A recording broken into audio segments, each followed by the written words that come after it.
I'm going to try to keep this short, guys, but let me ask you 3 questions. Do you know what the cult of personality is? Would you recognize it if you saw it? And are you in it? And to answer these 3 questions, you have to be completely gut honest with yourself. Just get away from everybody else. Doesn't matter what anybody else thinks. Are you in the cult of personality? What is it, and would you recognize it if you saw it? And let's face it, guys. Let's just be really honest with ourselves.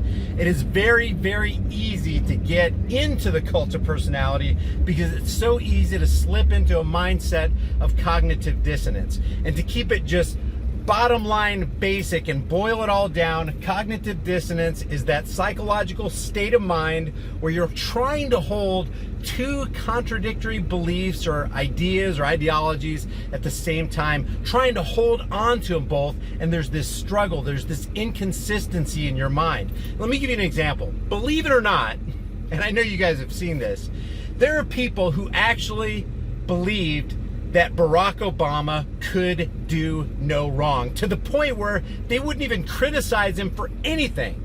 And if there was anything to criticize a president for, it was for signing the National Defense Authorization Act. That's that act that said that it's okay, it's fine for the authorities to arrest without charge, trial, or due process of law any American citizen, detain them indefinitely without that due process of law. It's absolutely against everything that the Constitution is for. It's specifically against the 4th Amendment, which is the right to be secure in your person's houses, papers, and effects.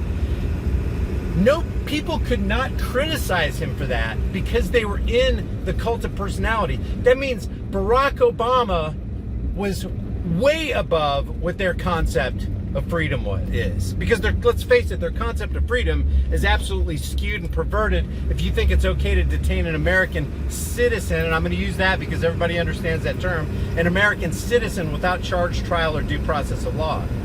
So and the thing that empowers the left versus right paradigm lie, where it's like, I'm Republican and I'm right. No, I'm a Democrat and I'm right. You need to be a Democrat. Oh, I'm Republican. That's the moral thing to do. I'm conservative and you're liberal and you're out to lunch. The thing that empowers that is cognitive dissonance, because to one degree or another, you have to be a part of the cult of personality to buy into that kind of stuff, to where you're blinded. You're blinded to you think this leader of yours is so great, whether you think it's Bush or Reagan. I mean, people actually believe Nixon's great. Guys, listen to this.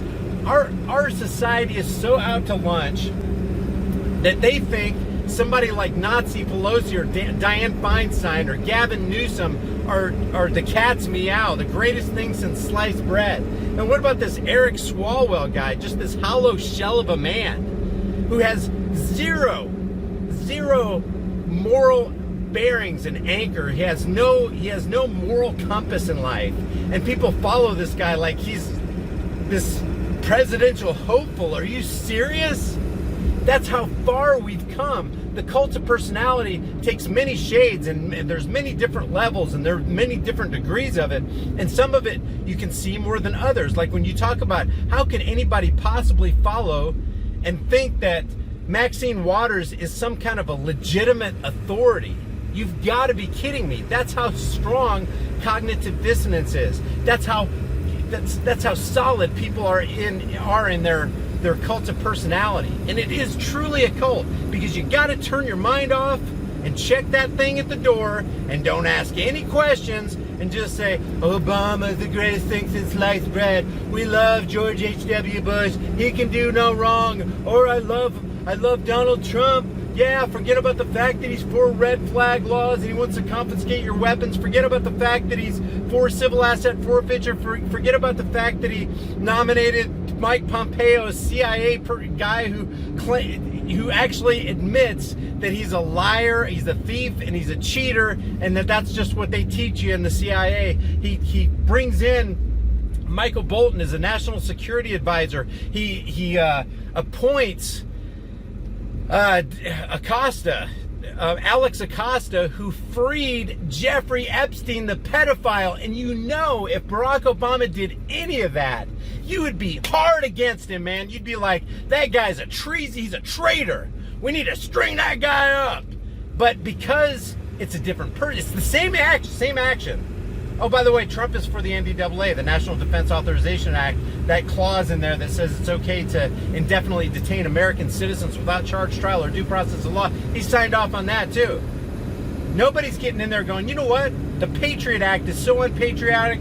Gone. You know, I had somebody argue with me one time when Bush was president and he was about to appoint Chief Justice John Roberts. Oh, we're gonna get a conservative in there. Yeah, conservative. And I tried to tell him, hey, it doesn't matter who he puts in there. They're gonna enact laws that's gonna make life way harder for you. No, it ain't gonna happen. We get a Chief Justice in there. He's conservative minded. He's totally for us. He's totally for freedom. He's totally for the Constitution. And then what happens? The reason we got the Affordable Care Act, the unaffordable Affordable Care Act, which is also called Obamacare, the only reason that passed, it rested on the decision of Bush appointee, Chief Justice, and conservative and Republican John Roberts. And so we all became the objects of further theft because they charged you if you didn't buy onto this affordable care Obama garbage, this unaffordable crap that they rammed down our throats.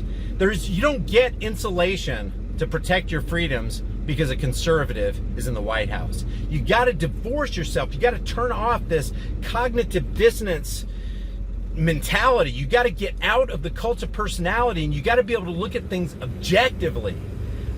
People are going, why do you hate Trump? It's not like it doesn't. I don't hate Trump. Why do you hate cops? It's not that I hate cops. I champion the cause of freedom. And if things don't measure up to that line of freedom, if they're way down here, or if they're trying to take your freedoms away, I'm against it. And I'm against them. I don't care who it is. It doesn't matter. And that's consistent. That's moral. That's logical. That's relevant. That's in accordance with truth. And that's where you got to be. It's like, hey, if it doesn't come up to this level of truth, sorry, I'm against it, because the days for compromise are over. So back to the three questions. What is the cult of personality? Would you recognize it if you saw it? And are you in it? It's a seriously important question, guys. Now, people can slam me in the comments all they want. Trump 2020, MAGA. Yeah, just answer this question, guys. How can you make America great again by continuing to give $100 billion to the military-industrial complex every year just for Afghanistan? How can you make America great again when you continue to authorize $52 million a day to NASA? How can you claim to make America great again when you're taking away people's freedoms and infringing on the Second Amendment through red flag laws, these extreme risk protection orders? How can you claim to make America great again, and how is it consistent to make America great again when you're for civil asset forfeiture and you want a federalized police force? How can you claim to make America great again when you increase the coffers of the military-industrial complex beyond what Obama did? See, all these things that Obama did, you were against. You were against Obama for that. You weren't just against those concepts and those laws that were being created. You were against that lawmaker. You were against Obama. But now that Trump's in office, and I'm only talking to you people who are just, Trump's the greatest thing since sliced bread. MAGA, make America great again. Look at all the good things he's doing. Look at the economy is going like crazy. Lowest unemployment in blacks and Hispanics. This is all great. Yeah, but what about the basic things that have to do with your freedom? The job of the president is not to make a booming economy. Absolutely not. He's there. He's supposed to be there to protect your freedoms. And if anybody takes those away, guess what? He's not your friend. He's your enemy. He's not making America great again. He's making it worse. So the question is, back to those three questions. What is the cult of personality? Would you recognize it if you saw it? And are you in it? And if you are, you need to ask yourself some serious questions. Have some alone time, get away from everybody else, and just try to figure out, okay, do I really love truth? Do I really love freedom? Do I really love liberty? Do I really love the people of the United States, this federal corporation, Title 28, Section 300215A? Do I really love these people? Because if I do, I'm not doing anybody any favors by being in the cult of personality. As a matter of fact, I'm tearing this country down. And that's how countries go down, guys. They follow somebody like a Hitler or a Stalin or a Mao or a Genghis Khan. They follow these people. They lower their barriers. They get involved and they check into the cult of personality because they check their mind at the door, and they make society a worse place. I didn't mean to ramble on this long, guys, but this is something that needs to burn inside of us, like not just like a fire, but like a blast furnace. If you guys enjoy these videos, subscribe to the channel, hit the bell notification icon, give them a thumbs up, share them with everybody you know, and I'll see you guys in the next heavily censored shadow ban video. If you guys enjoy these videos, be sure to subscribe to the channel, hit the bell notification icon, give it a thumbs up, and share it with everybody you know. Also, check out over 100 hard-hitting designs in the shirt store, and if you want to support more content, hit me up on Patreon or PayPal. All those links will be in the description and in the pinned comment. I'll see you guys in the next heavily censored shadow ban video.